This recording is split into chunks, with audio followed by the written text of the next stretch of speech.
Hey y'all, Noah, everyone who reads It Must Converses the channel. Happy Flannery O'January. We got the Flannery O'January crew popping by today. The ones that have made it so far. Victoria, a musical bookworm. How you doing? Doing great. And then, yeah, Tiffany, beautiful minutia. How are you? I'm good, thanks. So happy New Year, y'all. This is how we kick the new year off right. What a cool reading event. Um, Kicked it off last year. We thought it would be a fun thing. It was fun. We're keeping it going, and we have some of the community already in on the Flannery January action this year. Uh, Dia over at Novel Idea. I love her content. How laid back is that? It's almost like a tranquilizer to me. Her Her content is her voice is so soothing. I love it. there we go. Yes. And so there she is. Dia's in with it, but also our friends Christy Louise at Dostoevsky in Space. You know, she's probably partying somewhere, you You know. know her. Crazy New Year's Day party. And Una at Codex Cantina is in on it with us. He's probably pouring one up before he jumps on the live here. I don't know, but just my guess. Probably it. So very cool. Una has a copy of the cartoons, which is a kind of uh, a rarity kind of thing as far as Flannery O'Connor's material is concerned. Not many people got their hands on it, so we're going to be showcasing that and doing some content about the cartoons through the month. So keep an eye out for that. I don't know if it'll be Una's or my channel or however we want to do it because they are interesting. They're like juvenilia, early artist material, right? Very cool. I can't wait to see you guys talk about that. I know nothing about them, and so I'm really fascinated Yeah. to hear. Yeah, I didn't know anything either. They're very simple. They're lithographs, so they were done backwards and then pressed, right? And very much a unique style. We'll talk about it a little bit. I don't want to start off there because Una, I'm sure will jump on in a little bit, and then we'll go off on it a little bit. Maybe he's had a chance to thumb through it a little bit. Hey, Christy. Birthday! Hi. I'm sorry I'm late. Oh, it's all good. I expect this kind of thing from us booktubers that just have too much on our plate. Yeah, thank you for understanding. Always, always. Okay, cool. So now we're a full screen style and people are coming by. So hey Christy, happy New Year. Happy New Year! Yay. Yeah, a special New Year's live here where we kick off our event here. So this event started really because we love Flannery O'Connor.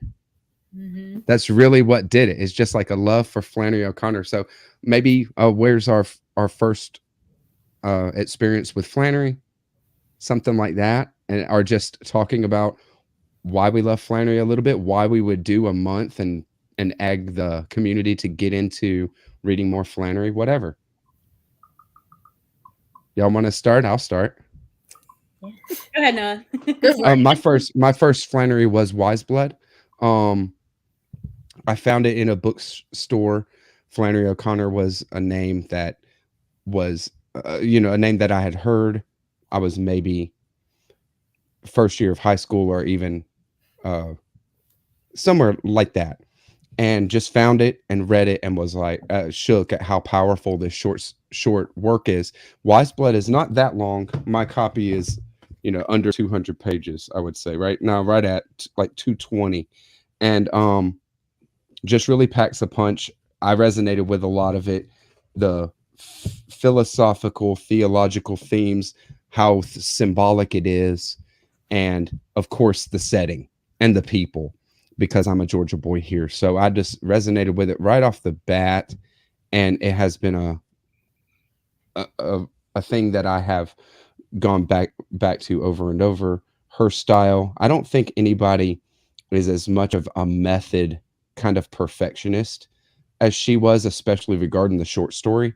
So the more short stories and things that I read of her, she's just the queen of short stories, and her books are more well worked out uh stories like that, and it would have just been amazing to see where she would have gone had she lived longer and maybe given us an expanded novel, something 300 or 400 pages that would floor anybody who read it, right?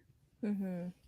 But that's just like how I came in contact, just grabbing Wise Blood off of a shelf, and then I was hooked. Hey baby, Emily's in the house.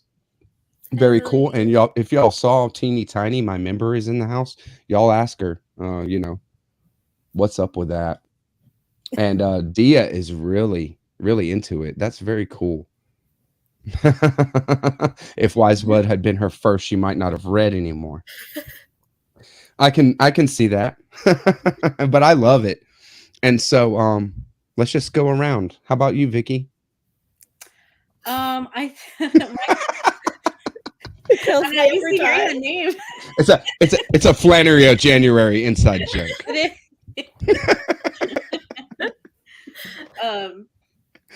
I think my first exposure to Flannery O'Connor was a short story, and I'm pretty sure it was "A Good Man Is Hard to Find" was my first short story by Nice. her, and it was in college, I believe. I had like a brief stint as an English major, and then I ended up changing my major. But in whatever class I was in, it was like we were just going through a bunch of really amazing authors, and Flannery O'Connor was one that I always remembered. Like I made a mental note and I was like, I have to go back to her. Once I read that short story, I was just like fascinated by that one, and it was so like visceral and dark and also philosophical, and I was just like, I have to read more Flannery. And then Yes. Christy invited me last January for Flannery O'January, and I was just like, absolutely, I've always wanted to read more of her. So I ended up reading the whole Good Man Is Hard to Find Nice. collection, and that's kind of what I focused on last. Yes, I focused on that last January and absolutely loved it. And I think my favorite short story from that became The River pretty Nice. quickly. I was like, oh, I think that's got to be my favorite one now. And so this year I'm going to read Wise Blood, and I'm excited because I haven't read her in longer form. And Fantastic. I understand that Wise Blood is really intense, and I'm excited for it. And then I think I'm going to also kind of dip into the habit of being as much as I can, because I'm really fascinated by her as a person as well. As I mean, as all of us are. She was just a really interesting lady. So those are Right. my plans for this year. Some of the things that strike me about Flannery O'Connor as an interesting lady, especially, is how independent she was in her mind and in how she approached things, especially in her letters. You'll see it, and um in her cartoons it shows. But she was here to, not she was willing to fight the status quo and to and to just lend her voice to these kind of things. Think of Everything That Rises Must Converge, how this, embracing integration and things like that early in it. So I love it. Tink Wolf in the house. Happy Sunday. Happy New Year. Thanks for everybody coming by and getting into the Flannery O'January action. Alexa's here. Happy New Year, brother. Happy New Year. Probably maybe like the second over there for Alexa by now. So very cool. Yes, Wise Blood. So Vicky and I have or Vicky has not read Wise Blood yet, right? I've not. It's my Very cool. Very cool. How about you, Tiffany? Okay, so my first exposure to Flannery was Flannery O'January last year. I actually, a couple months before Flannery O'January, purchased Everything That Rises Must Converge because of Christy and Noah talking about it. Nice. It was like a Noah and Christy made me do it purchase. Yes. And then Flannery O'January happened, and I started reading the collection and just like fell head over heels in love with Flannery. Oh my goodness. Like, I just Yes. love how she examines human nature and all of that kind of stuff. And Yeah, so I ended up being added as a co-host later because everyone chose a different thing to read, and I was reading something that no one else was. So about halfway through the readathon, I was added as a co-host as well, and I have only read that short story collection. I haven't read anything else by her. Cool. The Everything That So Rises Must Converge. yeah, so I am Sweet. super looking forward to reading Wise Blood, and I am also reading The Habit of Being because I found it at a used bookstore for 25 cents, and I freaked out and purchased That's it. right. So I'm so excited. That's amazing. There's So the lady. There I she love the is, picture on the back of Habit of Being. the Her queen. with her peacock, right? Mhm. yes. Oh, that must be Loved on it. a different edition. Mine doesn't have that picture. Sad. Aw. Yeah, this is Mine doesn't it's either, the hardcover. actually. It's the hardcover. Noah's got all the cool editions. It's a long time of collecting. I actually found that Mhm. in a used bookstore as well, maybe a year and a half ago. Who would Just get rid grabbed of it those? right when I I saw mean, it. but I profited, so I'm not really complaining. For sure. For sure. Another thing that really solidified my love for Flannery early on is the movie Wise Blood. Mm, Has anybody seen that? Mm-mm. yes. Nice. So Christy, you've seen it. I wonder if Yes. Una's seen it. Ooh, he would love it. Yeah, I'm gonna watch it. So it's a Criterion. If people don't know, it's a Criterion collection. So it's very, very well done, and I mean it's a masterpiece. And actually, on the Criterion collection, you get a bit of her reading her reading A Good Man Is Hard to Find out loud, and you can Yes. find that on YouTube. Her reading A Good Man Is Hard to Find. It's awesome to hear it in her voice, right? But it's on the DVD here, and so I'm gonna watch it again too. It's done almost a scene by scene. Wow, that's hard to find. Yeah. Maybe we should I do a had watch along too. We can't. I mean, I did I got it do. on eBay back in the day, Our and library so has it. nice. Lucky. Yeah, it's yeah, very cool. So, do you want to start? Tell us, Christy. Your first Flannery, and what inspires about Flannery to do a month-long thing where we are egging people on to get into reading more Flannery. Definitely. So this is another win from my college, Regent University. I owe them so much. They introduced me to Dorothy L. Sayers and Flannery Nice. O'Connor. So there was a really wonderful short story writing class, and it was teaching us about how to write short stories. And in order to do that, we were studying some of the best short story writers that America has to offer. And so Flannery was one of them, and J.D. Salinger's short stories I think it's like 9 stories. And we read just the whole semester, we just read a bunch of their short stories. And I remember being like really bewildered by Flannery at first and not really understanding like A Good Man Is Hard to Find and Everything That Rises Must Converge. But the more I read of her, she was just like a revelation. And I was like, and the more I read of other people too, the more it set her apart. And she's just so unique and so different. And I really just fell in love with her the more I read from her. And then she became one of my top 5 authors when I read her prayer journal, because it's so like honest. And I can't believe she's only 21 when she wrote it. And yeah, it's incredible. And then her letters obviously are just amazing, but I hadn't read those until last year.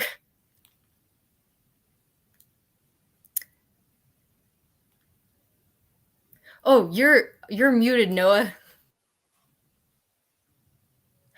Thank you. A Good Man Is Hard to Find is something that just comes up because it's such a powerful story and it's so iconic now.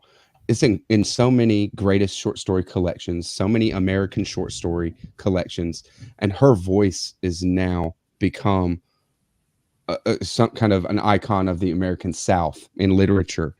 And it's not because, she's not some Shakespeare.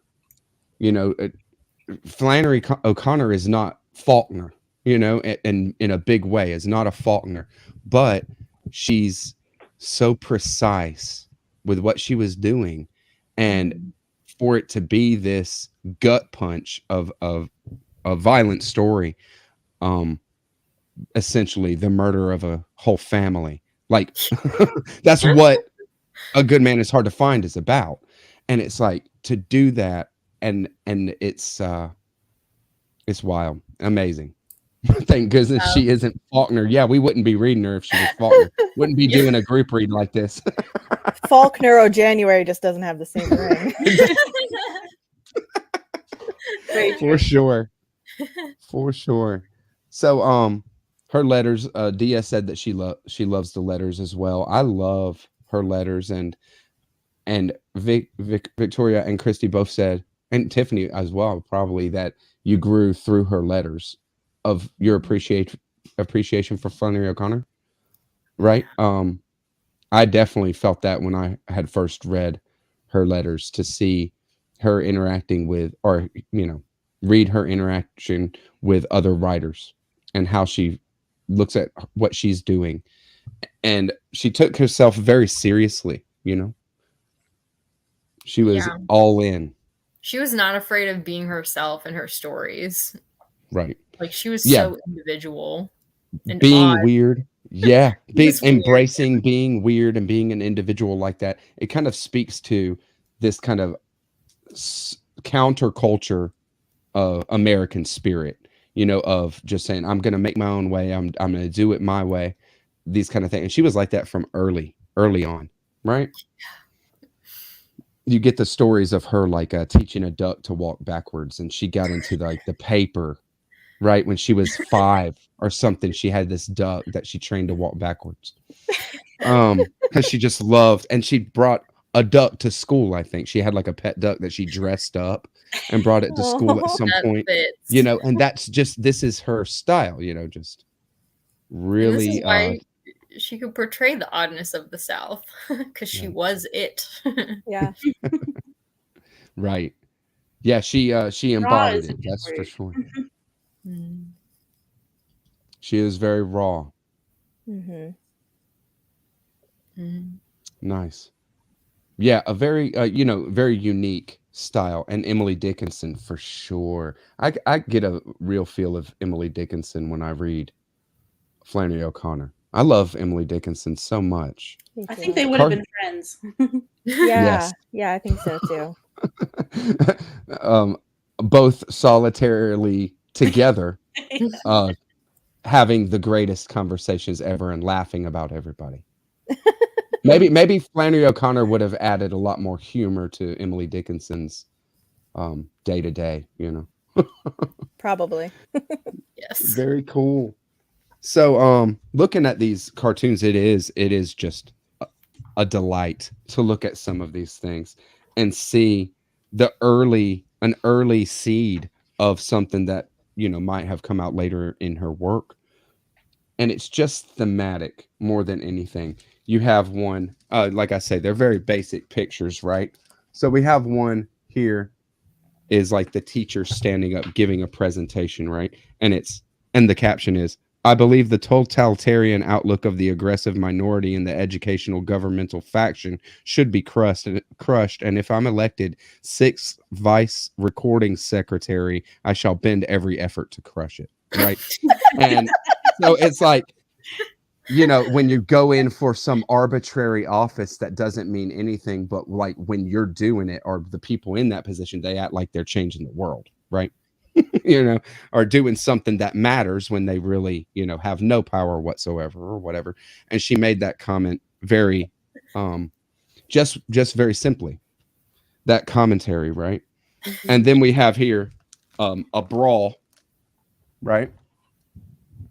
And it says, and the caption says, Madam Secretary, the committee has reached a decision. Right? I love her. Yeah. And they're just like all beat up. It's great. It's fantastic. And so very simple, one panel. But then there's these kind of things that struck me as seeds to her grotesque kind of side. She has like in A Good Man Is Hard to Find, for example, since we all are familiar with it. The little boy that they see and call him a pickaninny. Right? and using this kind of thing in there to just bring a certain feeling into the story. Well, these kind of things struck me as kind of seeds of that.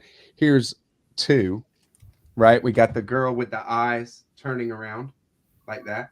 So then in visually, it says, "Isn't it fortunate that Guinevere has completely escaped that boy crazy stage?" And and her eyes are actually like out of her sockets turning around, and it's kind of grotesque, And then there's, "You don't mind if I get comfortable, do you?" And it's the guy in the dentist chair, and the dentist is like on his lap, and it's kind of grotesque. They would be like, that's like a cringy thing. And so I just thought, even at a young age, she was pushing in these directions. When did she do those cartoons, or did she do them like in a certain time, or were they like throughout her They were career? throughout. She would do these. She did them through in high school and in college. Okay. It was just an outlet, seemed like to be an outlet that she used to explore some things. And you would have a vocation that way, right? You would be doing something with your work rather than just coming up with stuff, right? Mm-hmm. And waiting.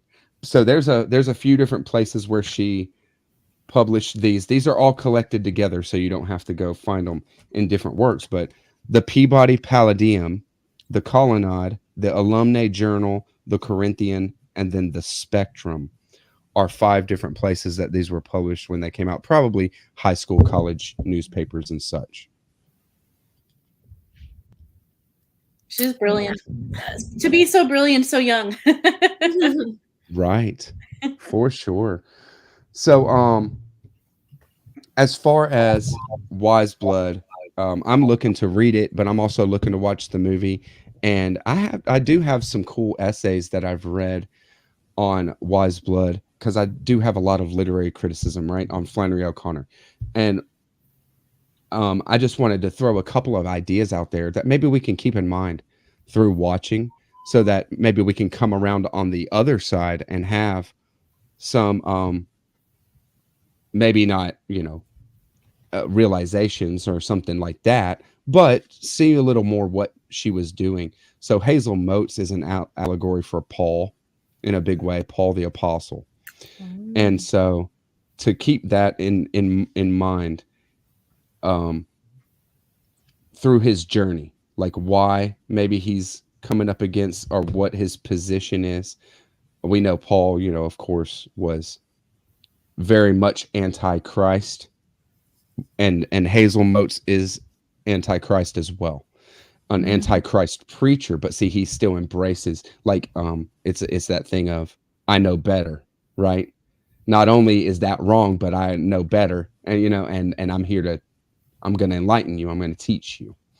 And he is very militant about it himself, but and Paul was this one persecuting the Jews and going around and daring someone to tell me that daring someone to tell him that he's that it's not right, or something, like he's the authority in his world, right? I didn't know that he is like a symbol for Paul. That is really interesting. And he's Hazel Motes is a veteran, I believe. He's a World War II veteran. Right. That makes a lot of sense then to tie to like. And not only is he a veteran, but he's also disabled. He was what do you call it? Let go from the army because he got hurt. Oh, he was discharged. Okay. Yeah, he was discharged because he got hurt, and he got hurt. It doesn't come out and specifically say how, right? Like in Paul, where he says, I prayed 3 times to God to take this affliction away from me. And he says, my grace is sufficient for you. So he doesn't take anything away from him. He has to bear his suffering, whatever it may be, right? Well, Hazel Motes has an affliction that's not clearly spelled out, and we can get it through context clues and things like that. We'll talk about it when we get there or something, you know. But there's a lot of these kind of things. It's really really cool because one thing that Flannery O'Connor was super strong at is symbolism. Mhm. So when she's using Paul and doing that kind of thing with Paul, there's all this Paul's life to draw from, and things that happen to him, and she can just build it how she wants. Another one that's really good for that is that gospel according to Flannery O'Connor, talking about how she uses biblical stories in different ways, just like maybe we'll use a certain kind of turn, and of course focusing largely on New Testament more than anything. She wasn't some, getting into the Bible, like a William Blake kind of style, things like that. It was more, how can it be applied, in a practical spirituality, I see, is what she really had. Mm. Mhm.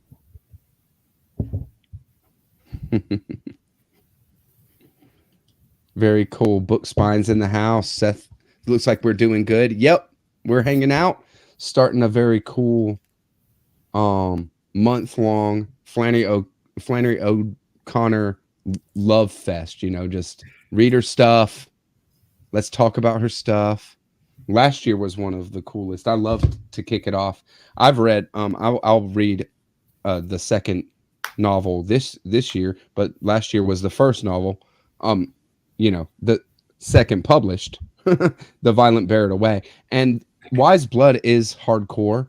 This book is stronger, way stronger than Wise Blood as far as what it does and how effective and how strong it does it. It's awesome. I almost read that last January, and then I decided to hold off because I was like, I think I want to read her first novel first. So I'm glad I did, so that I can go from Wise Blood to Violent Bear It Away and end with a bang. Heck yeah. It's a great one.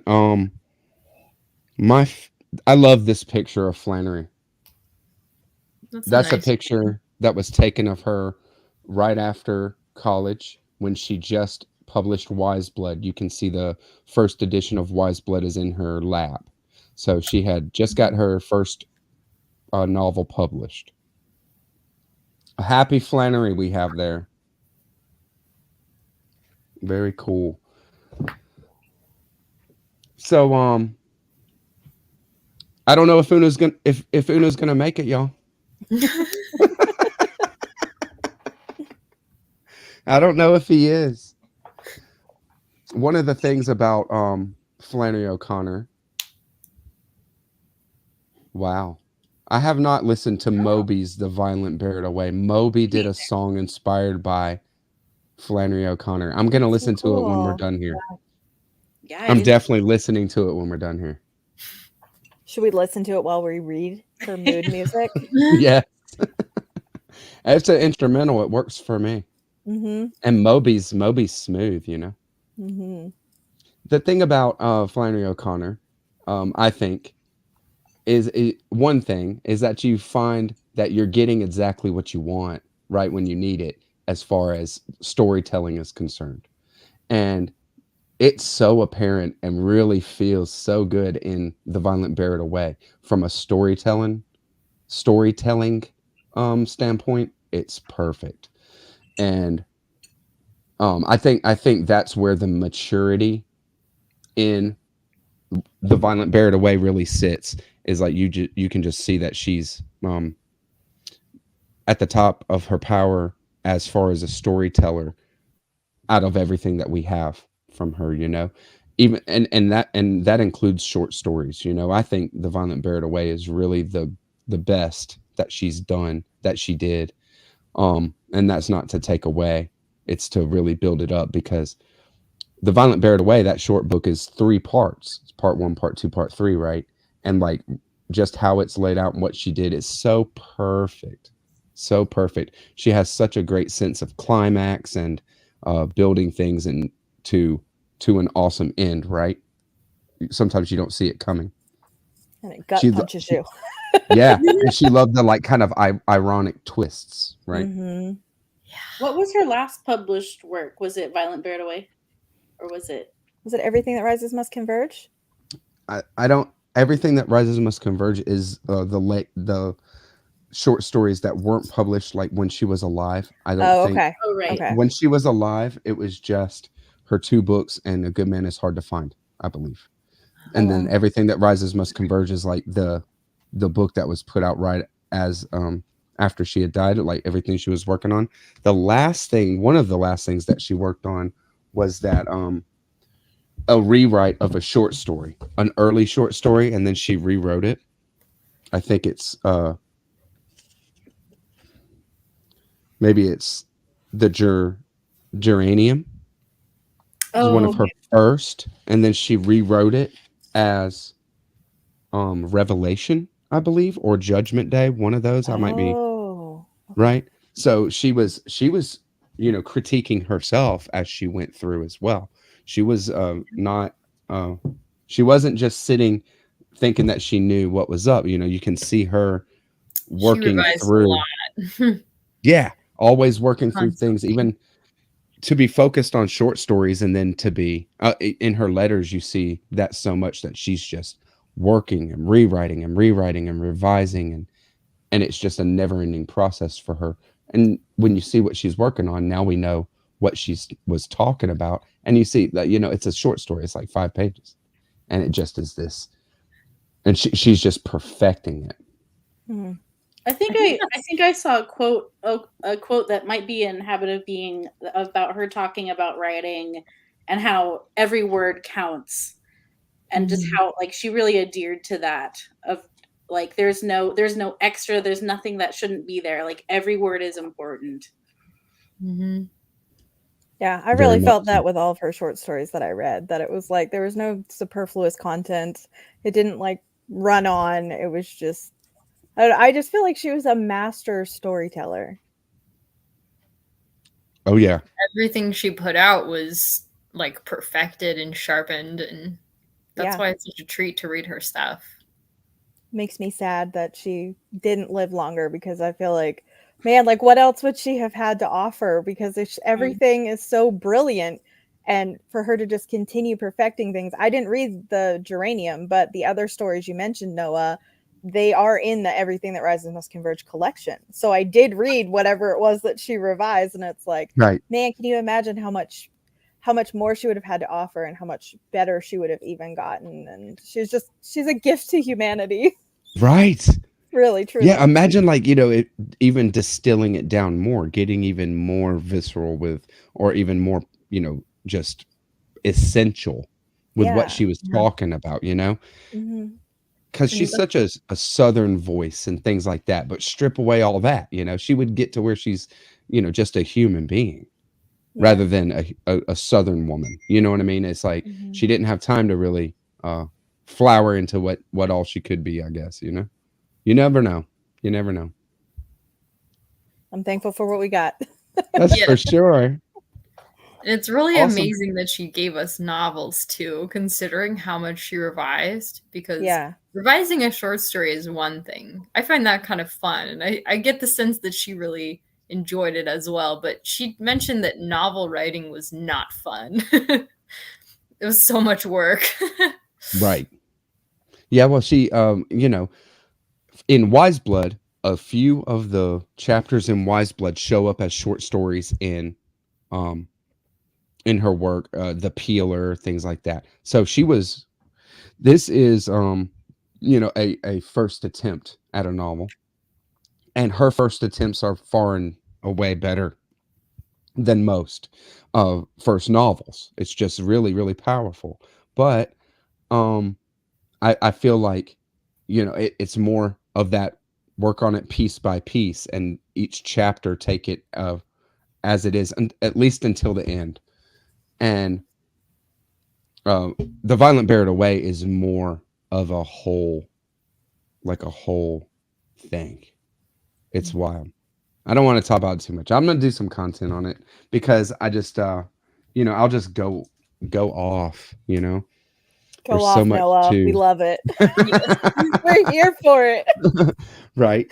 Well, Flannery O'Connor, even it's these kind of things where she'll go on the second page and tell you something that is so deep and meaningful to the whole story, and then work through that, and you won't realize that that's being opened up for you until it's already in your face, like already exploded, Mhm.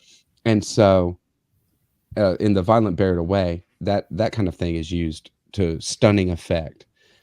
It starts off very hard with the loss of somebody. They die off the page, and they become a character that isn't there, but the memory and like the ghost of this character can't be overlooked. And then this character, or the whole feel for this character, is just a drive behind every action and everything you see, through her short stories. And that's Flannery, that every single thing about what her stories is pointing towards one thing, and you don't know what that one thing is until you get there, but it's all going right there, and nothing is a sideline. It's all like a laser. That's I so love true. it. Book Thank you. spines. Yeah, Dostoevsky in space. It's the greatest. Well, It is. everything that rises, everyone who reads it must converse is pretty good. I would Yes. say. I don't know. I mean, It's a tie. We'll say it's a tie. just because it's Flannery O'January, give it to me in January at least. For sure. Yes. It just popped in my mind when I started my channel, and I'm so happy it did, because Flannery definitely stands the test of time. One other thing I'll put out to the community before we start to wrap it up. I know we wanted to wait on Una, but it's been a while, and you know, I think he went to bed as well as his kid. Yeah, I fell asleep putting them to bed, maybe. Right. One of the most awesome things about Flannery O'Connor was her own personal library. And one of my favorite books that I own is a reference book that just lists Flannery O'Connor's library, everything that she had in it, and has her marginalia, like things that she wrote in the books in the sides and stuff, is all cataloged in here. And it's called Amazing. Flannery O'Connor's Library, Resources of Being. Arthur F. Kinney did this. And of course, this is done by the University of Georgia Press. Her library is in a university library in Middle Georgia. Milledgeville is the place. And awesome line drawing of Flannery. But where it really shines is seeing what she really had in her library and what was influencing her. A huge amount of fiction, of course, but history, literature, arts, applied sciences, pure sciences, language, social sciences, a hefty bit of religion and philosophy, and some general entries here. But mystics are all through here. Teilhard de Chardin, Saint Teresa of Avila, and Saint John of the Cross are some of her favorite. William Blake, of course, she had William Blake criticism that I just love to think of her, in the sun, in the summer, in her reading room, reading Blake, Flannery O'Connor reading Blake. I mean, just what an amazing, and it happened, So an artist thanking and growing by other artists, and it's beautiful to see, what she would write, because she was very, like we said, she wasn't afraid to argue, right? To argue her point and like to go at something that she felt. So there's a lot of arguments in her marginalia with these books that she's having. Her conversations are argumentative, and it's fun. It's great to see that literary conversation happening, right? Yes. Very cool. I want to get my hands on a copy of that. Yeah. And the Gospel According to Flannery. I want both. I had to special order it. I got it from my library, had a copy, but I couldn't check it out. And I swear to God. Yay! Hi. Hey. Happy New Year. What's up, You Una? made it. I'm fashionably late to the party, but you say Flannery and I appear. It's just how this works. Right. Say it 3 times, and here's Una. Miss Flannery. See, as usual, Noah here is showing off his fancy books that he has that no one else has. We're all Way to start coveted. off the year by giving us all a book envy over here. Oh, am I? Oh, Una can do it too. Ooh, bring it on. Okay, I have to tell you. I have to tell you a secret. Have you thumbed Probably- through this at all? It's well, that's my secret. Okay. I have never opened this book. I've been saving this moment for this Flannery O'January, where I bought this Yes. book with anticipation of just like, no, this is a January book. I have not opened it yet, so this is never been opened by me at least. It's January now. You can open it now. Yes. Bring Hello. it on, Do it. brother. Do it on screen. For sure. This is prime content. We're getting Wonderful. his live reaction.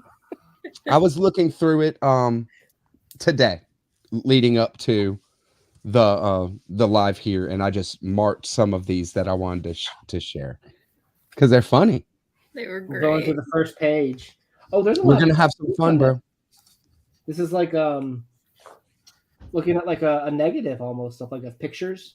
You know how like when you take a picture and you have like the negative of it. Usually cartoons you don't have as much black because of the cost to print the ink. This is the opposite. I don't know how cartoons are made, but this looks expensive. This is it's definitely an art book. It was produced and published right. You know, they definitely did it well with this edition, and it's for posterity Okay. for sure. Well, I mean, I know like when you look at how comic books are made, typically you've got the penciler, right? Or usually you have a storyboard where the person writes it They're out. lithographs. You'll have inker, you'll have censors. They're what? They're lithographs They're where she lithographs. used like wood or something, you know, and then etched or like cut out for her piece and then inked and then pressed it on paper. Pressed it. Yeah. Okay. All of them are lithographs. That's how she did it. Oh, interesting. And so there's also another affinity to Blake there, because Blake had his own process where he on copper plates would etch out and then press the copper plates onto paper and then make his books like that. He had his own press. That's the other signature of a Noah stream is you gonna get on here, you're gonna talk about Blake, right? Gonna talk about Blake, baby. We've Oh, been talking about him for a Una, while. Una, look at her little signature, bro. This is one of the most endearing things about the whole Flannery. Okay, look in the corner. Yeah. You see it? Uh-huh. It's a There it bird, is. right? Yeah. It's MFOC, Mary Flannery O'Connor. Yeah. Oh. So love she it. she made a little bird out of Mary MFOC, and then that's early, and then later it becomes this kind of OC thing, Mm-hmm. and then it's just a circle with a C in it for O'Connor. So that was her little sign on or signature on her lithographs. And it looks like we're gonna get treated to about half of this book is just probably prose historical information on things in this. So this is not just the cartoons. This is Right. context, Right. which will Yeah. be fun to hear more about. Bro, it's gonna be great. When I was looking through it, I'm like, man, Una and I are gonna have some real fun with this book. Yeah. I told Una, I told Noah here that I bought a special camera. It's put up, but I'm gonna have it so that way we can potentially show and like each other the book and talk about the same panel at the same time and try to record something. Even though we're thousands of miles apart in body, in heart, we will be in the same room with this. We are one. Yeah, we'll see how this turns out. In Flannery, we are one, sir. Yeah. Flannery, the Great Uniter. That's Yeah. right. That's right. Very cool. So, hey, Una, since you missed out on the start, how about we ended up with you sharing what we've all shared already? Like, which is, what's your first Flannery and why? Did you jump into Flannery O'Connor? What makes Flannery so great that you want to egg people on to read more Flannery O'Connor and to, do it? like what was my first exposure to her? Yeah, and then Was- and then the broader is Well, it was Professor Jeep's class. He made me read A Good Man is Hard to Find.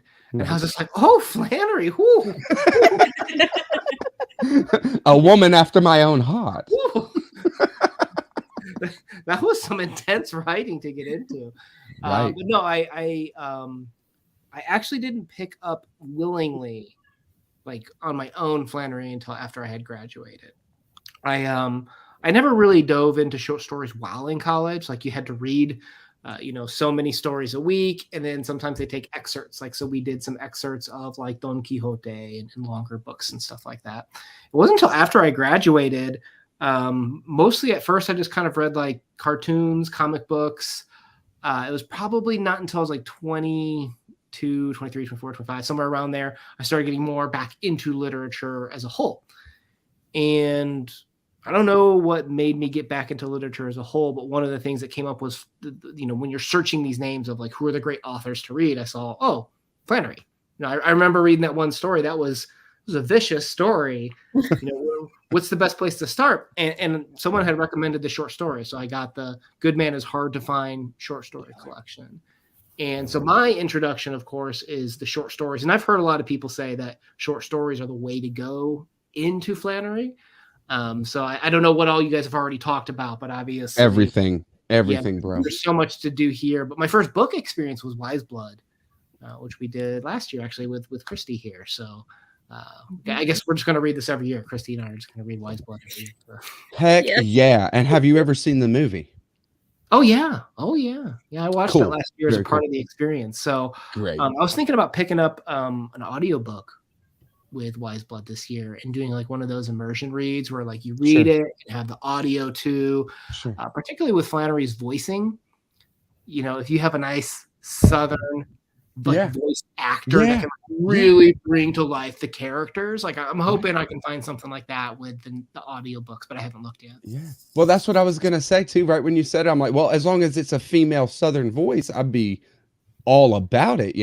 We had said that on the Wise Blood, the Criterion Collection, and on YouTube here as well, you can find Flannery O'Connor reading A Good Man is Hard to Find on YouTube. Yep. She read it out loud, so it's beautiful. Dia says it's free on Audible. What, Wise Blood or A Good Man is Hard to Find? Why not? Noah has been showing us Why not both? I'm showing right. Hey, if it's on Audible, I'll try the immersion read with you. I'm not saying I'll stick to it because, you do you. Yeah, no pressure. No pressure. You enjoy it the way you want. You couldn't pressure me if you wanted to. No, I really couldn't. Too laid back. Wise Blood. Dia says Wise Blood is free on Audible. Nice. Let's go. Right. Yeah, well, I'll check Wise my Blood's library. free on Audible. I have like a couple different versions to check out. Yep. Okay. Yeah, I just heard. I just heard that Audible is doing a Flannery O'January only free Wise Blood. Okay. Hashtag Flannery O'January. Everyone check Audible's it out. in on it. I mean, Man. everybody's trying to get in on it now. Okay. You better be Southern at least. I mean, he better be Southern, but everybody wants a piece of the Flannery O'January pie.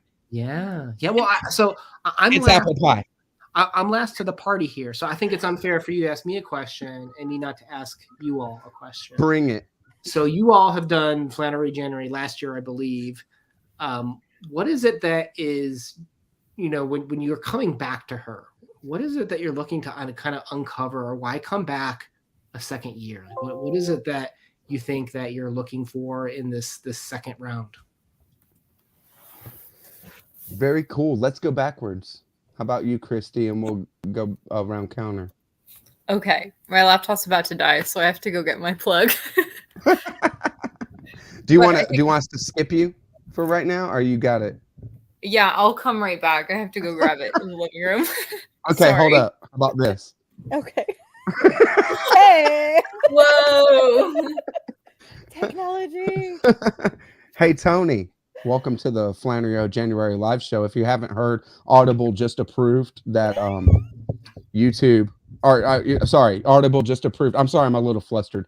I don't deal with Audible very New often, news. but yeah, they've approved Wise Blood free for Flannery O'January. Hashtag He's- Flannery O'January. See, Noah's being generous. They actually reached out to him. Noah's been working with them in the background. They're like, "Hey, can we get in on this read along?" And Noah's like, "All right, fine." And I'm like, another person trying to jump on my coattails, bro.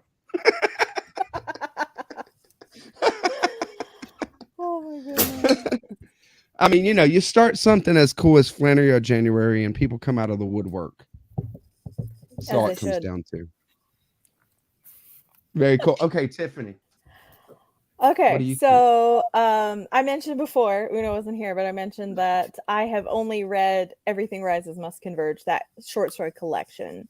And so that was my first exposure to Flannery O'Connor last year for Flannery O'January. So I'm newer to her than everyone else here, but I just was so blown away at her examination of human nature and kind of pride and like a superiority complex that happens in people, because I felt like that was in every single story, whether it manifests as racism or classism or whatever else. There were so many different ways it manifested in different stories, and it just made me incredibly introspective and made me grow as a person and examine like myself when I read her stories. And so I just want more of that. Like, I love her. I just grew as a person reading her. You're gonna get a lot more of that with Wise Blood. Yes, very cool. Christy, what do you think about coming back to Flannery? What is it that how do you approach? What do you think? What do you want to get out of it? These kind of ideas. I think Tiffany just said it really well. When you're reading Flannery, it's like a paradigm shift, and that's like a very addictive experience. When you read an author who can like put you into their head and you see from their eyes, it's just so unique. And I like seeing from her eyes. Like, it's just very different from how I naturally see things. So I feel like you can learn from her. Mm-hmm. Nice. I think so too. Very cool. How about you, Victoria? Yeah, I definitely resonate with what you guys already said, but I think what I like about Flannery and what draws me to her is like instead of writing to like create escapism literature, like she just wants to show you what the truth is or what reality is.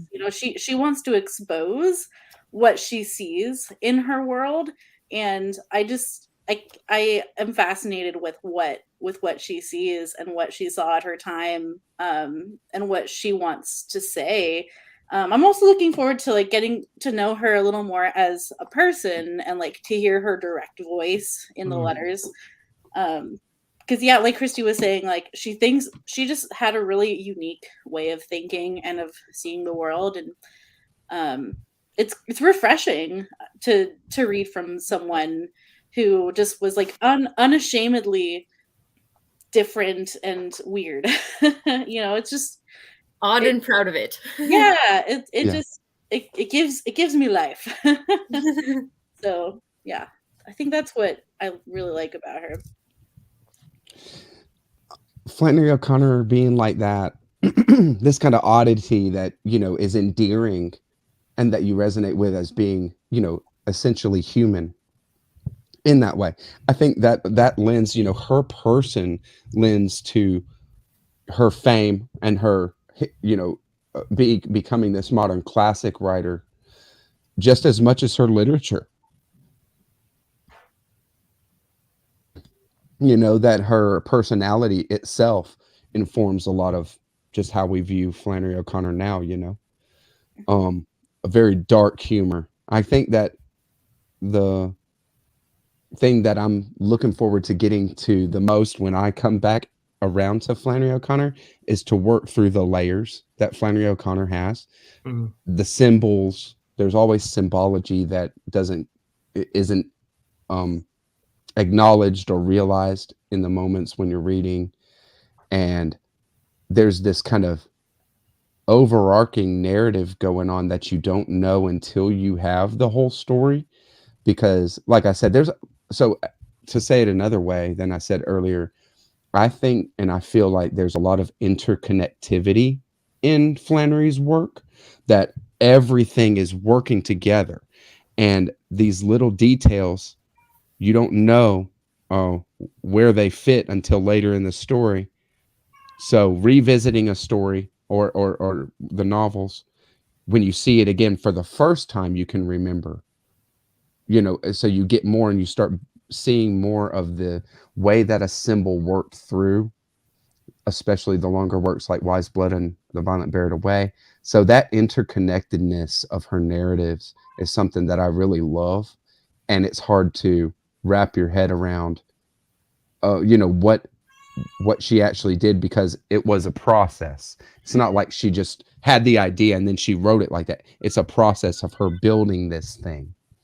So that I love that stuff, the symbology and how interconnected her narratives are from the big works or short stories. I'm hoping reading it with this group will help me understand Wise Blood better. Oh yeah, there's so much I didn't get. That's the best part about buddy reading. Yes, for sure. How about you, Una? You've read some short stories now, and now read her first novel. You haven't read The Violent Buried Away, right? I have not. Correct. Okay. So I have not read that. How about coming around to, go ahead. I was gonna say I haven't read the cartoons. I've picked up The Habit of Being from the library, but I've read maybe like 10-15% of it. Like it's a chunker, and it was kind of like a side thing, and I had to kind of return it by then. So most of my knowledge of Flannery is just more of the short stories, novels, and just one-off, reviews and stuff that you read. Cool. Heck yeah. And so, what is it that you resonate the most with about Flannery then? I know that when you're covering things like The River, you guys did an amazing job on the videos that you've covered, Flannery O'Connor's short stories. And, you go into the symbology a lot and use of color, especially in The River and stuff like that, right? So, what is it that you find that you resonate with the most? When I listen to a lot of different stuff on YouTube, whether it be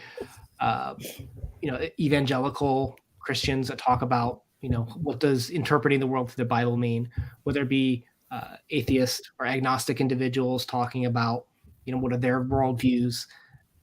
The thing about Flannery to me is, when I think about the Bible, there's a very traditional way, I think, of how we interpret suffering, how we interpret redemption and grace. And Flannery, it's weird. To me, it doesn't start from the same place that I see a lot of other people start. That's true. It starts from this grotesque and guttural, violent awakening that it almost is meant to just shock the reader. And whether you like it or not, Flannery is just explaining, this is my view on the world of these are why the way things are the way that they are. I don't think it's necessarily to give answers, but to maybe interpret things differently when we think of grotesque, when we think of violent, when we think of these life and death situations. To the way that she explores that through her Catholic view is much different than a lot of my other experience. I grew up Catholic, if you guys didn't know. And to me, it was just kind of like it's like getting woken up from a dream. You know what I mean? Just like it doesn't all have to be, I don't know, just the non-Flannery way. It's this very aggressive Flannery way just spoke to me. Nice. Yeah. Very cool. Flannery is very mystic in the way that she looks at spirituality, for sure. Like very personal, very internal and personal. So she makes it feel important and immediate. It's not just something you can do on Sundays, Yeah. It's like, this is her life. Yeah. And you're invited to be friends with the characters too, because I think the characters don't even know what they're doing wrong sometimes. And like you as a reader are almost like allowed to pass judgment. You almost want to like be like, hey man, like have you ever thought about it this way? Like you're almost like invited to be into this world, like where you like want to be interacting with these people, I feel like. Right. Well, if we frame it in this kind of spiritual way, which it does, there's validity to it. So I just kind of am hesitant because I don't want to alienate people in their thinking. But Flannery obviously had this kind of affinity, so she did it. And if we look at it like in a spiritual way, then with Flannery there is. I lost my thread real quick. It's when you're framing things in like you're saying a Catholic way, she wasn't afraid to kind of go at it in a way that nobody's on her side. She's completely, like the prophet, right? So like a prophetic figure. And that's like the narrative, like the author's voice or something that's behind this thing, because the characters are very lost and actually doing it worse than you are. Mm-hmm. Mm-hmm. Hazel Motes is doing life worse than we are, and we can at least know that, and then he's given his experience, as much as he wants to, fight it or deny it or whatever. It's all these negative words, right? Yeah, she doesn't. To me, it's like she doesn't focus or get lost on the ought. She's so focused on the is of the world. Yeah. Just, these are things. These things Nice. do happen, and this is how we think, and these are our desires, and these are our wants, and it's kind of up for us to choose the ought to interpret what is the right way from an existentialist standpoint. But Right. It's obvious what her view is. Yeah. Yeah. That's very cool, Dia. I really like that. You see what she says there. 90% of her characters are very unlikable until you recognize yourself in them. Mhm. And I think, even like, at the beginning of A Good Man Is Hard to Find, I go to it just because we all have experience with it there. The grandmother is a pretty unlikable character. Yeah. she's a bother. She's agging everybody along on, and she's Mm-hmm. So kind of- self-interested, right? yeah, just totally self-interested. Which who hasn't been self-interested, Right. Right. Right. And that's not necessarily wrong, but sometimes you go too far and you have those regrets. Yeah. Mhm. That's where the Right. isness of these stories comes out, and you see those. And she does, and ends up being the most human character in that story. Yeah. The one that kind of reaches out and touches your heart. Yeah. And so She'd have been a good woman every day of her life if someone was sitting there to. that's right. I won't say That's it. right. That's right. What an amazing, and I mean, okay. Last thing then, thank you everybody for coming on and everything. We never say it enough, but not only was Flannery O'Connor so good at the one-liners, Una, she was a goddess at the titles. What Mhm. awesome titles, right? Like just great sense of these things. Thanks everybody for coming on. Happy New Year, everyone. We got a lovely Flannery O'January ahead, and we'll all be making content.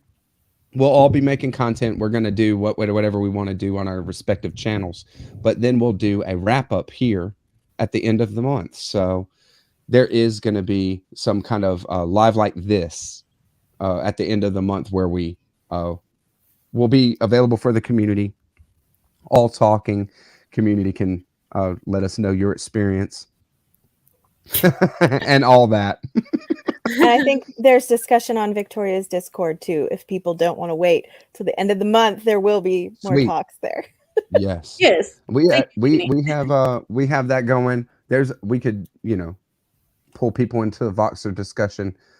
It just depends on what people want as far as how much discussion you want to engage. I'm down. It'll be my third read of Wise Blood, and I've seen the movie more than 3 times.